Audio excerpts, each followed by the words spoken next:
Arena Plus, astig ka sa sports. Dito, makakalaro ka sa isang app na sigurado. Ang official partner ng PBA, PVL at FIBA. Pwede ring panoorin sa app ang paborito mong sports. Maraming pagpipilian. Kahit saan man yan, masusubaybayan mo dito sa Pinas. Tuloy-tuloy na laro at saya, 24/7. Dito sa Arena Plus.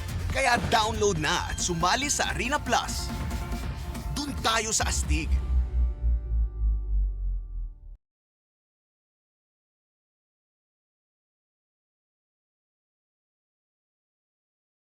Internet Plaza, Karinderya, Energy FM, nagbibigay sa'yo.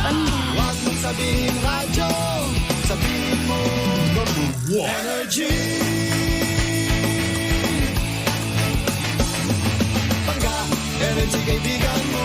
Pangga, Energy ang numero uno. Kaya't tumano na at isigaw mo. Same, pero iba. Huwag mong sabihin radyo, sabihin mo Energy. Chismis Chabaklita! With Tita Cora and Kapitana Sisa. Same, pero iba.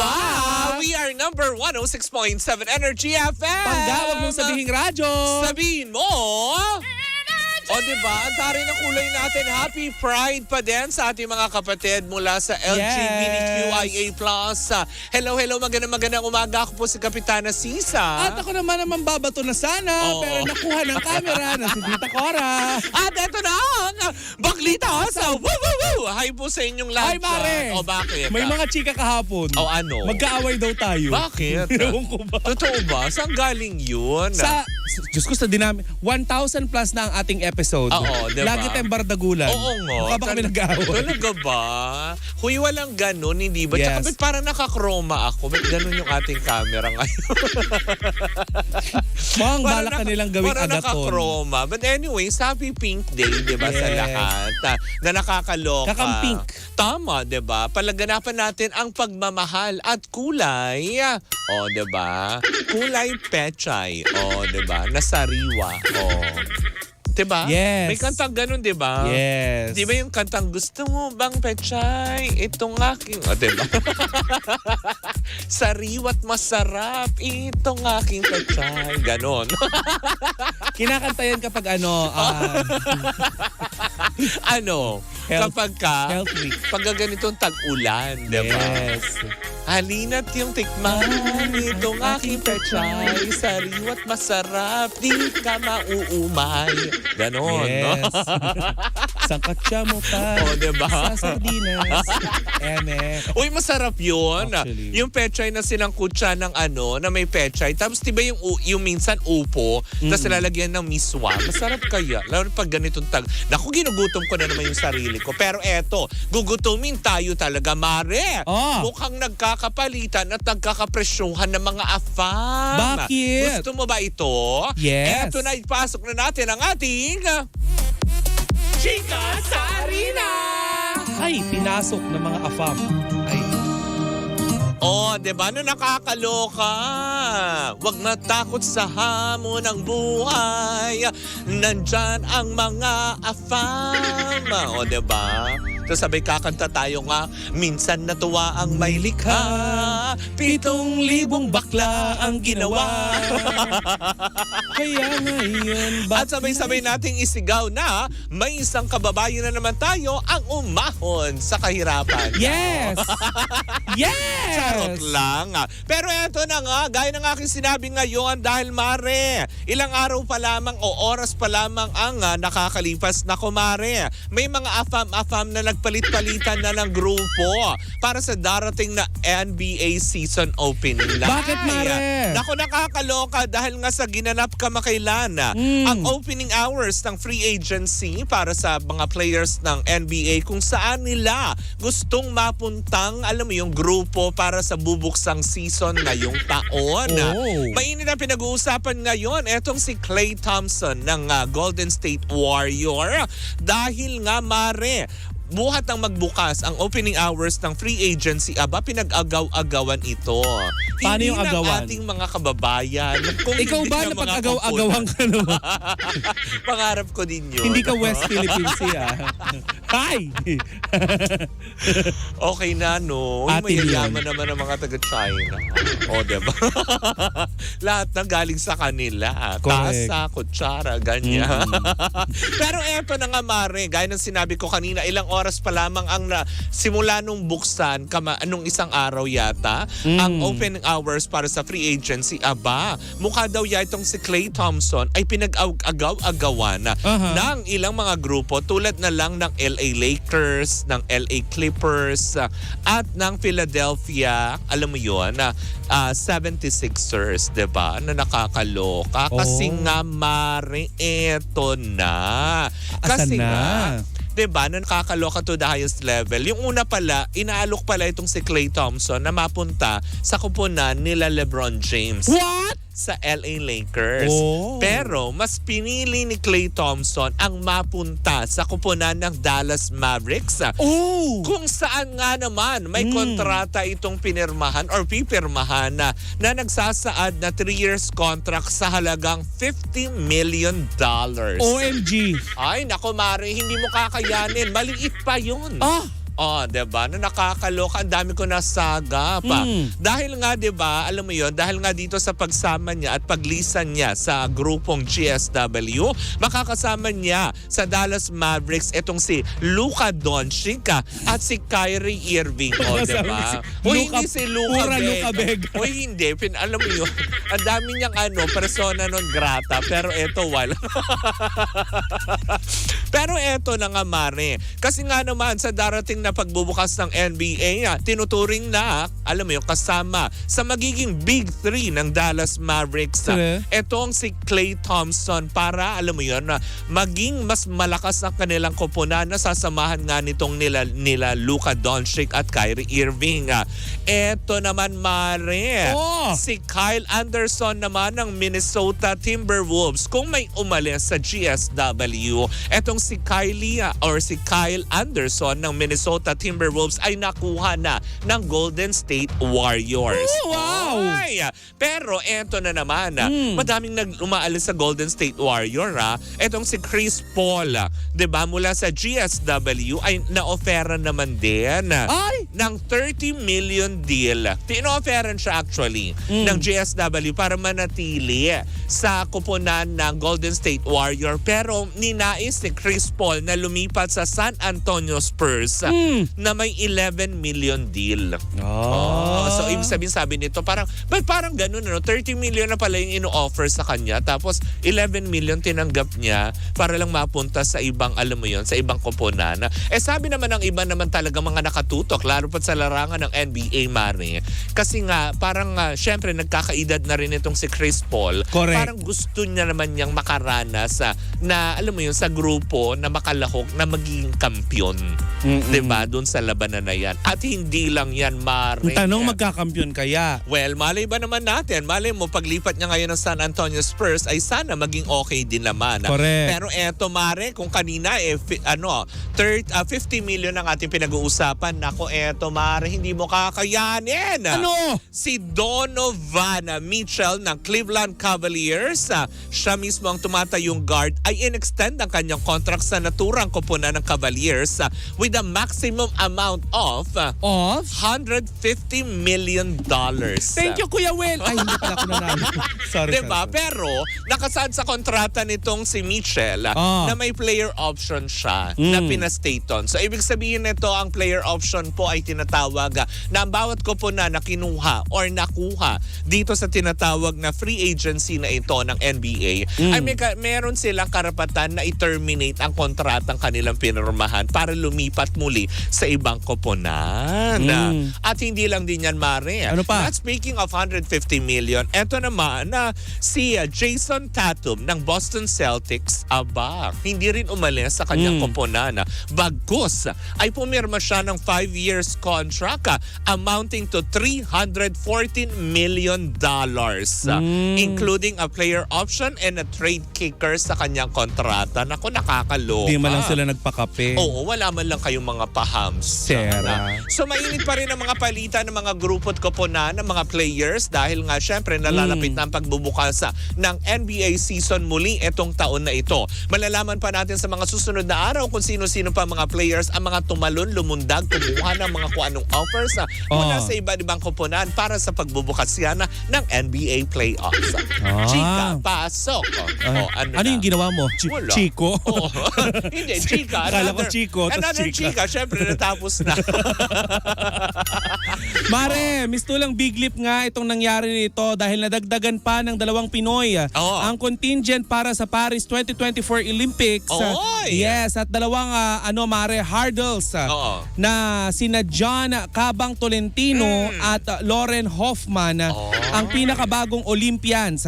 Ayan, lalaban si Tolentino sa men's 110-meter handles. Oo. Handles? Oo. Hurdles. Oo. Habang sa women's 400-meter hurdles naman, si Hoffman. Yan yung takbo na may lundag-lundag. Yesterday, na may... today, Oo, and ang tomorrow.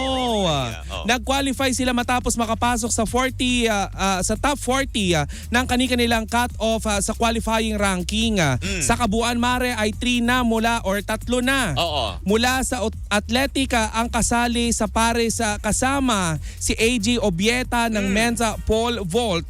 Kaya naman ikinalulugod natin maring sabihin sa ating mga kababayan na marami na tayong mga contingent. Ayan, contingent, atleta na lalaban para sa Paris Olympic, Mare. Ay, Kaya naman ipakita natin ang ating pagsuporta sa ating mga kababayan na mas piniling lumahok sa palakasan kesa magdroga. Akala ko sasabihin mo, mas piniling mag-ibang bayan.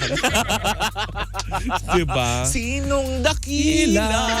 Sino ang kaaya? Mali. Mano? Sinong dakila? Sila'y taga-arpa.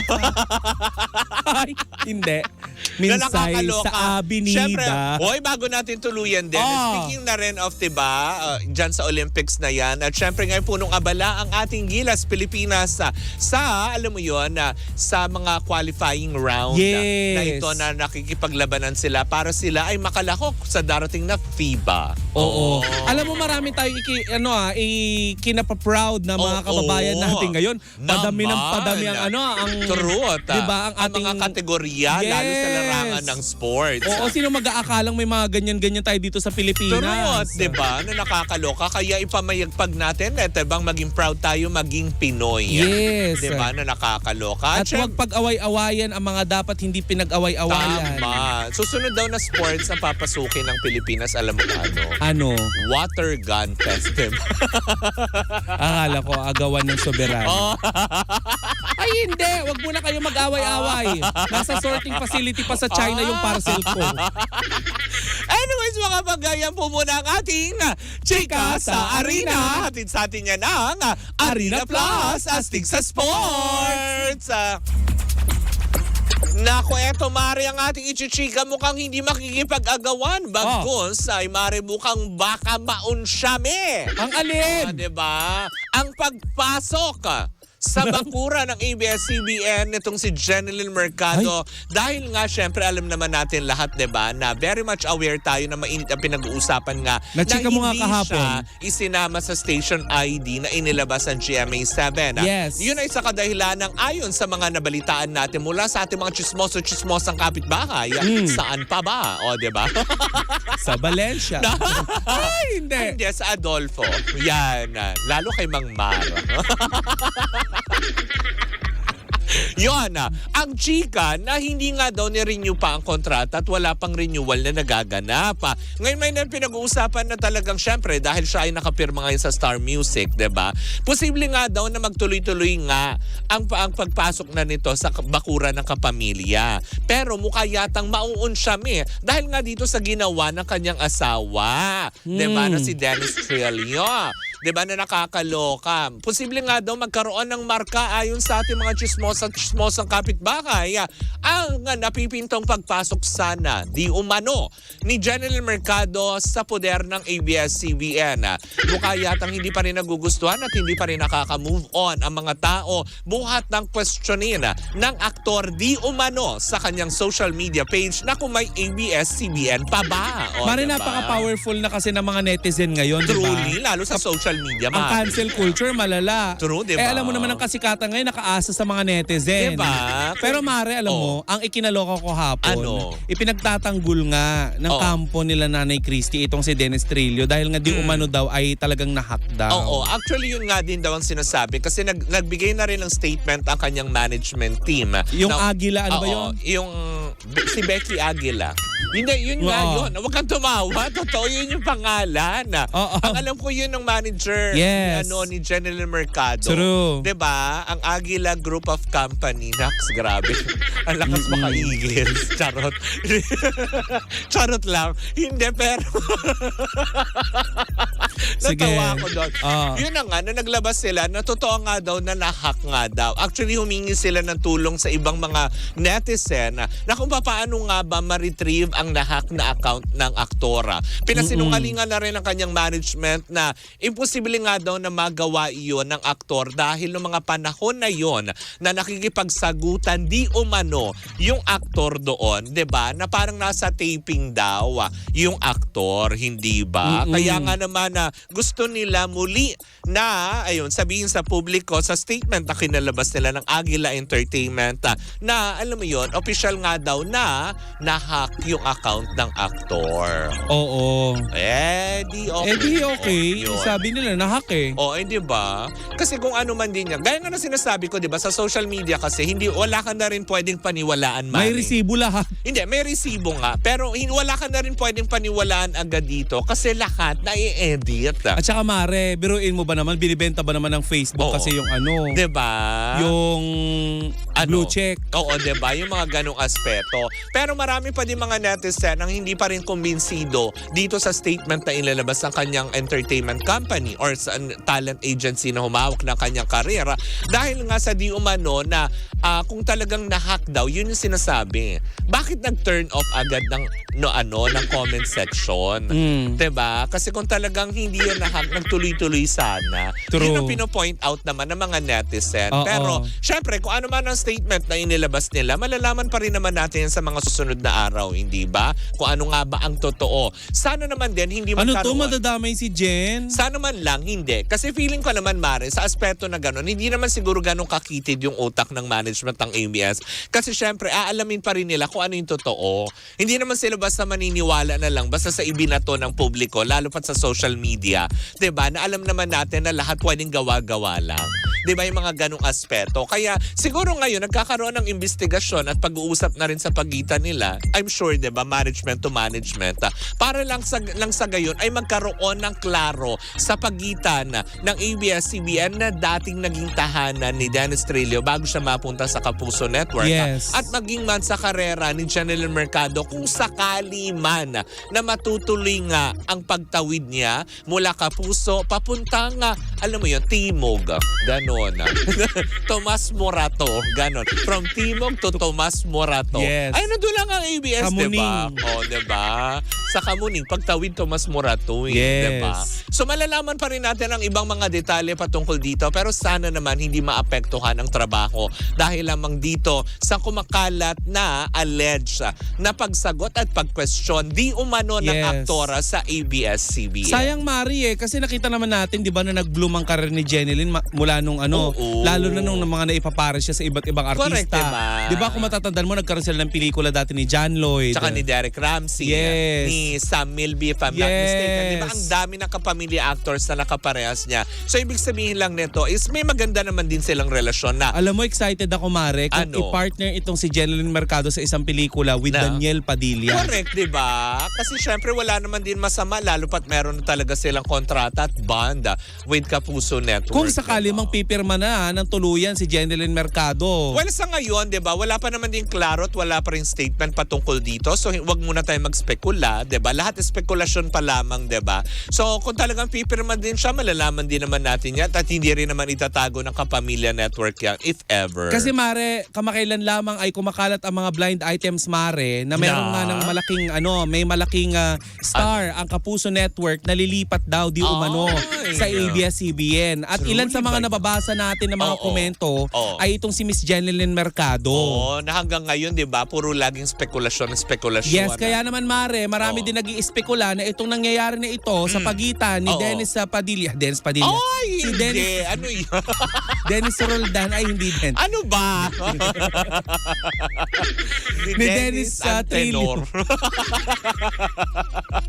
Hi. Hi, Sir Dennis. Yan. Oo. Ni Dennis Trillo. Dennis Trillo. Oo. At saka nitong itong ABS-CBN, Oo. pawang ingay lamang dahil soon ay pipirma na ng tuluyan ng diba? exclusive contract itong si Jeneline Mercado. Speaking ng pagpirma ng kontrata, Mare, parang kagabi yata naganap ang eksklusibo at renewal contract ni Mr. Luis Manzano sa ABS-CBN. Yes. Pinakita po nila yan through their social media. Kasama ba niya si Jessie? Actually, babalik with ABS-CBN. Oo. Diba? Pero alam mo Mare, may mga chika-chika na itong si Jessie Minjola daw ay meron daw parang restriction sa kanyang kontrata. Ay, malalaman natin na hindi yan. yata daw siya pwede makipag-kissing-scene. Yun ang balibalita natin. Ay, pero alamin natin ang buong detalye na yan para ma-share din natin sa ating mga panggan at mga team replays na nakatutok araw-araw. Correct. Well, in the meantime, yan po muna ang ating unang chikahan for today's video. Sa aming pagbabalik, isang matigabong chikahan na naman ang daladala ng dalawang bakla na may daladalang bola mula sa Bingo Plus. Not just one. But two. Diba? Dalawang numero ang ating bubunutin para sa ating pangga Bingo Plus Panalo. Hatid yan sa atin ang Bingo Plus. Bingo sa saya plus sa panalo. Muli po ako po si Kapitana Sisa. Ako naman po yung Tita Cora. And we are still same pero iba. Tuloy-tuloy pa rin po ang ating tugtugan. Syempre dito po lamang yan sa number 106.7 Energy FM. Pag wag mong sabihing radyo. Sabihin mo.